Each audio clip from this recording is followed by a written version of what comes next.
Hello guys, welcome back to റിയാറ. നമ്മൾ ഇന്ന് ഉണ്ടാക്കാൻ പോകുന്നത് പാലപ്പമാണ്. എല്ലാവർക്കും പുതിയ വീഡിയോയിലേക്ക് സ്വാഗതം.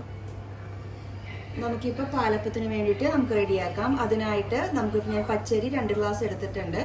പച്ചരി കഴുകിയെടുത്ത് വെള്ളം വാരാനായിട്ട് വെച്ചിട്ടുണ്ടായിരുന്നു. ഇനി നമുക്കത് മിക്സിയിലിട്ടിട്ട് അടിച്ചെടുക്കാം.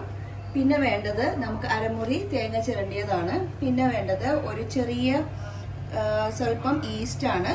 പിന്നെ 1 സ്പൂൺ പഞ്ചസാര, ദെൻ ആവശ്യത്തിന് സ്വല്പം ഉപ്പ്.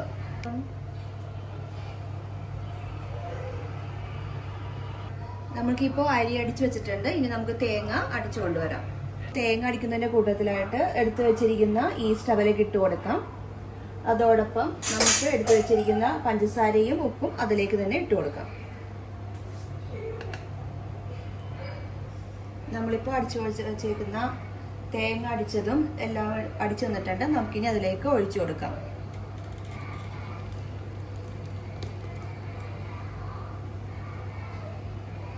നമുക്കിനി അപ്പത്തിന് കപ്പി കാച്ചാനായിട്ട് നമ്മളിപ്പോൾ അടിച്ചു വെച്ചിരിക്കുന്ന അരിയും അരിപ്പൊടിയുടേതും, അതായത് നമ്മൾ അരി എടുത്ത് അടിച്ചു വന്നതും തേങ്ങയും ആക്കിയത് ഇപ്പം ഞാൻ ഒരു കയ്യിലെടുക്കുന്നുണ്ട്. ആ ഒരു കയ്യിലെടുത്ത് നമുക്ക് കപ്പി കാച്ചാനായിട്ട് എടുക്കാം. പ്രത്യേകം ശ്രദ്ധിക്കാനുള്ളത്, നമ്മൾ ഏത് പാത്രത്തിലാണോ എടുത്തത് അതിൻ്റെ 3 പ്രാവശ്യം എടുത്ത് നമുക്ക് കപ്പി നമ്മൾ അടിച്ചു വെച്ചിരിക്കുന്ന ആ പൊടിയിൽ നിന്ന് 1 കപ്പ് 1 സ്പൂൺ ഒരു കയ്യിൽ ഞാൻ എടുത്തിട്ടുണ്ട്. അതിൻ്റെ 3 ഇരട്ടി വെള്ളം ഒഴിച്ച് നമുക്ക് കപ്പി കാച്ചിയെടുക്കാം. ഞാനിപ്പോൾ അളന്ന് വെച്ചിരിക്കുന്ന ആ 3 കപ്പ് ഞാനിപ്പോൾ അതിലേക്ക് ഒഴിക്കുകയാണ്. ആ 3 കയ്യിലിൻ്റെ ഇത് ഒഴിക്കുകയാണ്. അതിലോട്ട് നമുക്ക് കപ്പി കാച്ചാൻ വേണ്ടി ഉപയോഗിക്കാം. കപ്പി കാച്ചുമ്പോൾ പ്രത്യേകം ശ്രദ്ധിക്കേണ്ടത് കണ്ടിന്യൂസ് നമ്മൾ ഇളക്കി കൊടുക്കണം. അതല്ലെന്നാണെങ്കിൽ അത് അടിക്ക് പിടിക്കും. പിന്നെ ഏറ്റവും ചെറിയ ഫ്ലെയിമിൽ വെക്കാൻ വേണ്ടി നോക്കുക.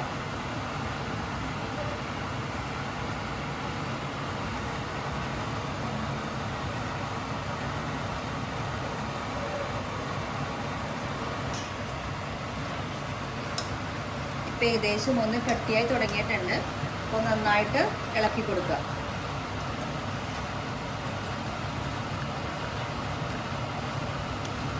കട്ടിയാവാണ്ടിരിക്കാൻ പ്രത്യേകം ശ്രദ്ധിക്കുക.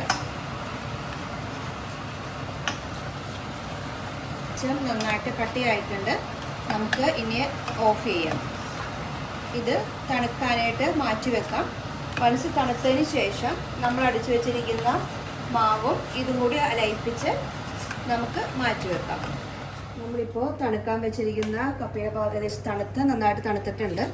നമ്മൾ അത് മിക്സിയിലിട്ട് അടിക്കാനായിട്ട് എടുക്കാം. അതോടൊപ്പം നമ്മൾ നേരത്തെ അടിച്ചു വെച്ചിരിക്കുന്ന അപ്പപ്പൊടിയിൽ നിന്ന് കുറച്ചൊരു 2 സ്പൂൺ എടുക്കാം. എന്നിട്ട് ഇത് രണ്ടും തമ്മിൽ ഒന്ന് അടിച്ച് ഇതിലോട്ട് ഒഴിച്ചു വെക്കാം. ഏകദേശം നമുക്ക് ഒരു 6 മണിക്കൂർ അപ്പം പുളിക്കാനായി എടുത്തു വെക്കാം. നമ്മളിപ്പോൾ അടിച്ച് മാറ്റിയിട്ടുണ്ട്. നമുക്ക് ഇതിലോട്ട് ഇനി ഒഴിച്ചു വെക്കാം.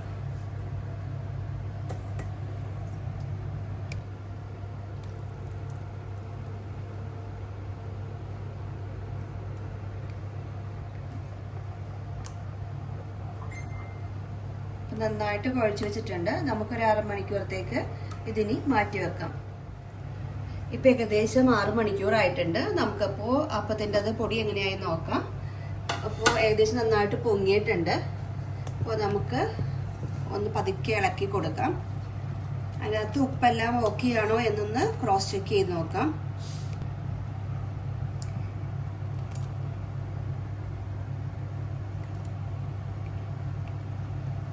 പാകത്തിനുള്ള ഉപ്പും പഞ്ചസാരയും ആയിട്ടുണ്ട്. അപ്പം നമുക്കിനി അടുപ്പിലോട്ട് പാത്രം വെക്കാം അപ്പം ഉണ്ടാക്കാനായിട്ട്. എന്നിട്ട് നമുക്ക് അപ്പം ചൂടാം.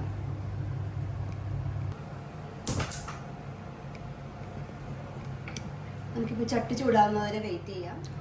അപ്പം ഏകദേശം ഇപ്പോൾ ആയിട്ടുണ്ടാവും. നമുക്ക് മൂടി തുറന്ന് നോക്കാം.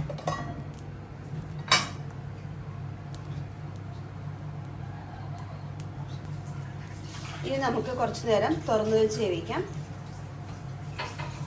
അപ്പോൾ നമുക്ക് കാണാം ആ സൈഡിലെല്ലാം നന്നായിട്ട് മുരിഞ്ഞു വന്നിട്ടുണ്ട്. പാലപ്പം ആയിട്ടുണ്ട്. നമുക്കിനി പാത്രത്തിലോട്ട് മാറ്റാം.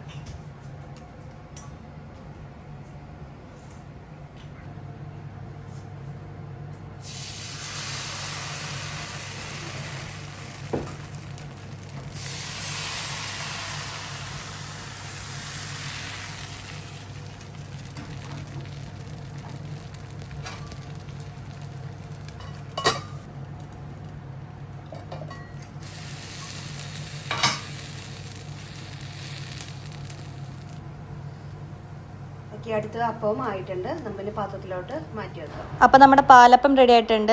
നമ്മളിനിപ്പോൾ സെർവ് ചെയ്യാണ്. നിങ്ങൾക്ക് വീഡിയോ ഇഷ്ടമെങ്കിൽ ലൈക്ക് ചെയ്യുക, ഷെയർ ചെയ്യുക, കമൻറ്റ് ചെയ്യുക. ചാനൽ സബ്സ്ക്രൈബ് ചെയ്യാത്തവരാണ് സബ്സ്ക്രൈബേഴ്സ് യൂസ്.